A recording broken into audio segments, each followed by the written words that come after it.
Bueno, nuevamente continuamos con las clases del curso Reglamentaciones Marítimas y Pesqueras. Esta es la clase número 3 y mi nombre es Piero Villegas. En las dos últimas clases hemos visto cómo las leyes, normas por parte de la Autoridad Marítima Nacional, la Dirección de Capitanías y Guardacostas, y el Ministerio de la Producción, a través de sus también normas, la ley, más que nada la Ley General de Pesca y su normativa, marcan el quehacer de las personas que se quieren dedicar al tema de la pesca, ¿no? Ya sea de forma oficial o como pescadores, ¿no? Entonces, ya sea en la parte de la navegación, como en las actividades de pesca propiamente dichas, ¿no? Ya hemos visto en las anteriores clases, que para la parte de la navegación, básicamente en sí, para poder hacer la navegación y poder, para el tema marítimo, las reglamentaciones más importantes las da la Autoridad Marítima Nacional, ¿no? Y para el tema pesquero, para el tema ya de especificaciones exactas por recursos, etcétera, qué es lo que se debe hacer, y todo este tema del ordenamiento de la pesca se dedica más que nada al Ministerio de la Producción, ¿no?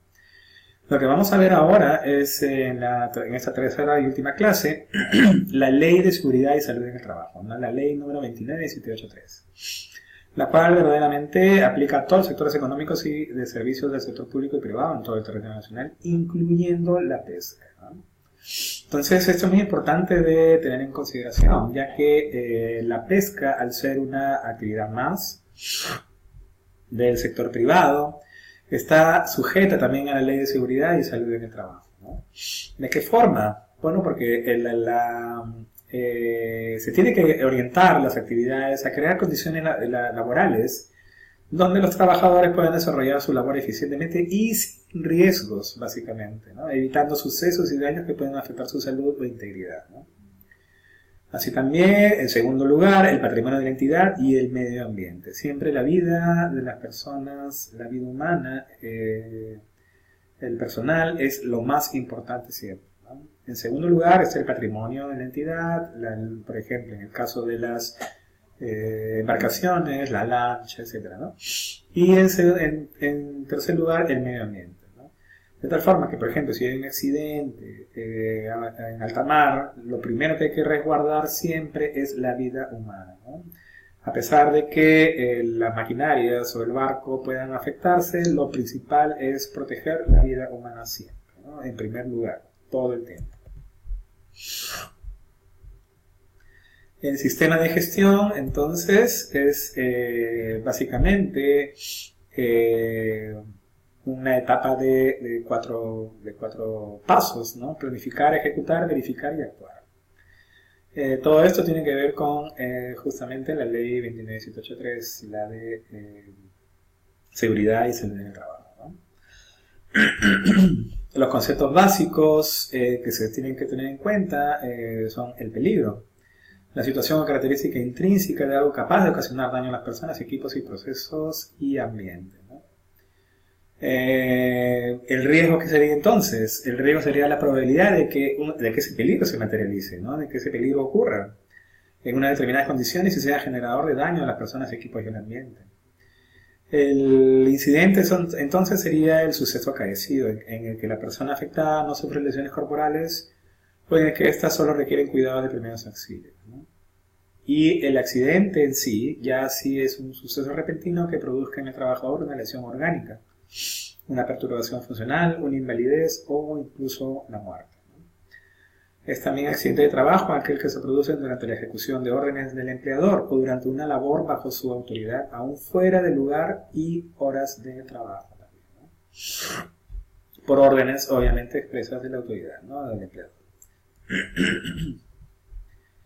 La participación es importante de todo el personal de la empresa, de la embarcación, etc., ¿no? Es el eje fundamental del proceso de implementación y ejecución del sistema de gestión de seguridad y salud en el trabajo, ¿no? y hace viable justamente las medidas preventivas y reactivas que adopta el empleador en pro de la seguridad y salud del trabajo, ya que sin él nada sería posible en esta materia. Necesitamos incluir a los trabajadores todo el tiempo, ¿no? Y obviamente incorporarlos dentro del proceso de diseño y de gestión también, ¿no? ¿Qué es lo que quiere esto? ¿Cuáles son los objetivos? ¿De qué forma es que apoya esta ley de seguridad y salud en el trabajo, en el tema, sobre todo específicamente en el tema pesquero? En forma general, en todo el Perú, contribuir a la productividad y el empleo formal en el Perú, ¿no?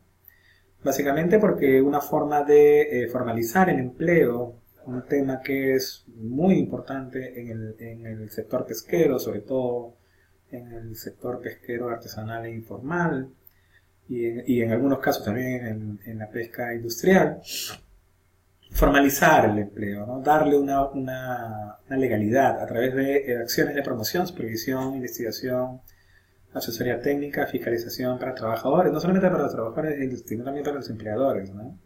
En el cumplimiento de las normas sociolaborales de seguridad y salud en el trabajo y los derechos fundamentales, que es al final un riesgo de que se afecten los derechos fundamentales de los trabajadores. Y lamentablemente el sector pesquero presenta una serie de particularidades y especificidades que se deben tener en cuenta a la hora de abordar las condiciones de trabajo de los trabajadores, ¿no? Principalmente la actividad en su mayor parte se desarrolla en el mar, porque las infraestructuras en que se realiza el trabajo difieren de las que convencionalmente conocemos en tierra, por ejemplo, ¿no? No es lo mismo trabajar en una oficina que trabajar en una lancha pesquera. El trabajo se realiza en el barco, en una plataforma móvil, porque la actividad se efectúa en una situación continua de equilibrio inestable, movimiento todo el tiempo. Las jornadas de trabajo se ven sometidas a las oportunidades de pesca existentes. No hay un horario específico de trabajo, mejor dicho, ¿no? Las ramas de actividad, como la pesca de altura, de gran altura, el barco constituye el lugar de trabajo y el lugar de vida del personal trabajador, ¿no? Una lancha pesquera con una autonomía suficiente sale varios días y se constituye prácticamente como su segundo hogar. La limitación de espacios, entonces, y la falta de confort suele ser el denominador común en todos ellos, ¿no? Si vamos a vivir prácticamente en estas plataformas, necesitamos tener obviamente espacios y comodidad, ¿no? Se carece de servicios especializados de apoyo, básicamente, como por ejemplo servicios médicos. No hay médicos, enfermeros a bordo. Hay una exposición constante a condiciones climatológicas adversas, en ocasiones incluso imprevistas, maretazos, ventiscas, etc., ¿no? En algunos casos, y esto no es poca cosa, sensación de soledad en muchos casos y añoranza ante la lejanía de los seres queridos. Todo esto trae incluso un tema de depresión que también puede también incluso afectar en la salud de las personas, ¿no? Y obviamente todo esto incluye pues riesgos laborales, ¿no? A los que está expuesto la tripulación, ¿no? Principales riesgos de seguridad en la pesca, principales riesgos básicamente son las características generales, con carácter general es común para todos los trabajadores que realizan a bordo trabajos en embarcaciones. Tenemos riesgos de contactos eléctricos, caídas de personas a distintos niveles, obviamente, porque los barcos tienen distintos niveles. Incluso las caídas al mar, ¿no? Por escaleras, etc., ¿no? Caídas de personas al mismo nivel, en la misma cubierta, por ejemplo la cubierta está mojada y si no usamos los implementos adecuados podemos sufrir un accidente, ¿no? Golpes contra objetos inmóviles, atrapamientos con los equipos de trabajo a bordo, nos enredamos con las redes, nos golpeamos con poleas, con plomos, etc., ¿no? Cortes por el uso de herramientas y equipos de trabajo, inundaciones, colisiones, incendios y explosiones incluso, ¿no? Principales riesgos de higiene industrial en la actividad pesquera. Hemos detallado los principales en realidad porque pueden haber incluso más. Exposiciones al ruido. Esto es terrible, el ruido en algún momento puede afectar incluso no solamente psicológicamente a las personas, sino también auditivamente. Tenemos que usar también protectores de los oídos, ¿no? Exposición a radiación solar. Estamos trabajando en cubierta durante el día precisamente y la radiación solar y los rayos ultravioletas pueden conducir a problemas de salud en la piel, ¿no? condiciones climatológicas adversas, humedad, mala iluminación, exposición a contaminantes biológicos y contaminantes químicos incluso, ¿no? Contaminantes biológicos en el sentido de superficies sucias que podamos estar ingiriendo, alimentos en malas condiciones, contaminantes químicos, sobre todo en el tema del uso de carburantes, combustibles, y esto como ensucia otras zonas y prácticamente estamos absorbiendo todos estos contaminantes químicos también, ¿no? que también pueden traer problemas a la salud, ¿no? Factores de riesgo disergonómicos en la actividad pesquera, exposición al ruido, bueno, eso ya lo hemos visto. Las exposiciones de riesgo son las siguientes: sobreesfuerzos causados por la manipulación manual de equipos, trabajo, especies capturadas, tenemos que hacer a veces sobreesfuerzo, cargar excesivo peso, lo que trae también como consecuencia posturas forzadas, mantenidas durante largos periodos, tareas monótonas y repetitivas en ciclos cortos, malas condiciones de refrigeración, calefacción y alumbrado, ruidos también, exposición a campos electromagnéticos generados por los motores de las máquinas, condiciones generales en el entorno de trabajo, remuneración a destajo, frecuentes sistemas de producción en cadena y el tema de la subcontratación también, que es muy importante mencionar, ¿no? Los factores de riesgo psicosocial en la actividad pesquera. Esto no es poca cosa en realidad, porque también merma en la producción de los pescadores. Existen los siguientes factores de riesgo en el tema psicosocial: los espacios reducidos, jornadas de trabajo prolongadas, ritmo de trabajo elevado, falta de autonomía y ritmo de trabajo marcado, descansos reducidos, trabajo monótono y repetitivo, a veces también incluso falta de compañerismo, la tipología de salario, ¿no? El ambiente de trabajo, etcétera, a veces también es un poco adverso, y valga decirlo, la inestabilidad en el empleo, ¿no? ¿Cuáles son las principales medidas de seguridad que se deben cumplir a bordo? En esta diapositiva, las relacionadas específicamente con instalaciones eléctricas y mecánicas. La protección de la tripulación y de la embarcación contra los peligros eléctricos, el funcionamiento correcto de todos los equipos, el mantenimiento es vital de los aparatos electrónicos esenciales para la seguridad en caso de emergencia. Debe de contarse con una fuente de energía eléctrica de emergencia, generadores que puedan ser usados en casos de avería o incendio de instalaciones eléctricas principales, grupos electrógenos, etc., ¿no? Sobre todo teniendo en cuenta el tema de que hay aparatos electrónicos que son vitales para la navegación, como por ejemplo el sistema de señales, las luces de navegación, la iluminación de emergencia y los sistemas de radiocomunicación y sistemas contra incendios. Entonces, si falla la electricidad en estos aparatos, es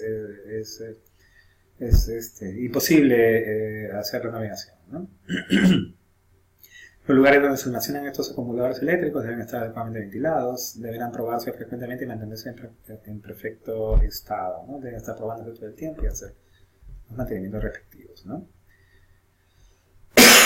Las medidas de seguridad que deben cumplir para evitar caídas al mismo o a diferente nivel. Obviamente tiene que haber un mantenimiento adecuado de las escaleras fijas y reales. Los peldaños deben ser superficies antideslizantes, deben tener rugosidades que permitan la adherencia fuerte de los calzados, mantener el piso de la embarcación libre de humedad y residuos de grasa, lubricantes, cosas que a veces vemos de seguido a bordo, ¿no? Constatar el óptimo mantenimiento de grilletes, pastecas, vientos de mástil, cabos, cadenas de anclaje, etc., ¿no? Todo esto tiene que estar en perfecto estado de mantenimiento, ¿no? Recoger, enrollar, estivar cabos, cables, cadenas después de su uso. Muchos accidentes, tropiezos vienen precisamente por el desorden que hay después de cada faena de pesca, ¿no? Instalar barandillas laterales de protección, proteger los accesos de bodegas contra caídas, mantener las puertas cerradas, esto es básico siempre. Conservar en buen estado y número suficiente los salvavidas para el personal de la embarcación, esto de todas maneras.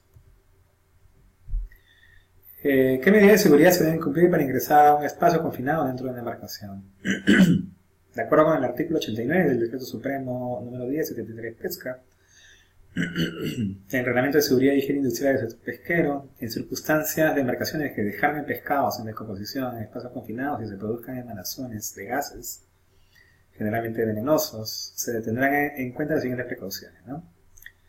Por ningún motivo se ingresa a la bodega de la embarcación sin máscara con manguera de aire, no debiendo usarse ningún otro tipo de máscara, ¿no? En esos casos deben usarse arneses de seguridad con cabos, cuerdas que permitan el izamiento de la persona para ejecutar la tarea, ¿no? En caso de accidentes, se procederá de inmediato a la atención del accidentado por medio de respiración artificial y su inmediata movilización a la tierra para el internamiento de un hospital, ¿no?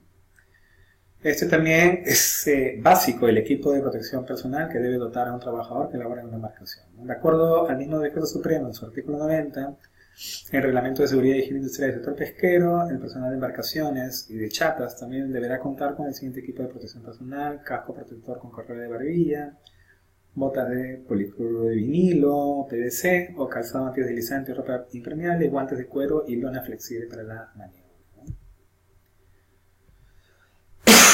Otras medidas de seguridad: se deberán mantener permanentemente en condiciones operativas las luces para alumbrado, señales. Se debe dotar también a sí mismo con pistolas de señales para los casos de emergencia. En caso de braveza del mar que imposibilite las tareas de desembarque, se procederá de acuerdo con la Dirección General de Capitanía según la gravedad del caso, ¿no? Por ejemplo, se deben tomar medidas convenientes para trabajar con el mínimo de personal, suspender la labor por abandono de la embarcación cuando la braveza del mar impida cualquier maniobra. El personal no debe pararse frente a las vitas del muelle o de la embarcación para evitar que en caso de rotura de los amarres de la lancha se proyecten violentamente, pudiendo ocasionar accidentes. En caso de choques producidos fortuitamente, deberá revisarse la embarcación inmediatamente para averiguar los daños que obliguen a tomar medidas de emergencia. Y en todos los casos que se produzca un incendio en la embarcación, las lanchas deben retirarse de ella en el más breve plazo, ¿no? Porque después del incendio viene el hundimiento y estas lanchas pueden ser arrastradas por la lancha mayor, ¿no? Ok, terminamos de esta forma el curso Reglamentaciones Marítimas y Pesqueras. Espero que haya sido de su agrado. Muchas gracias por haberme escuchado.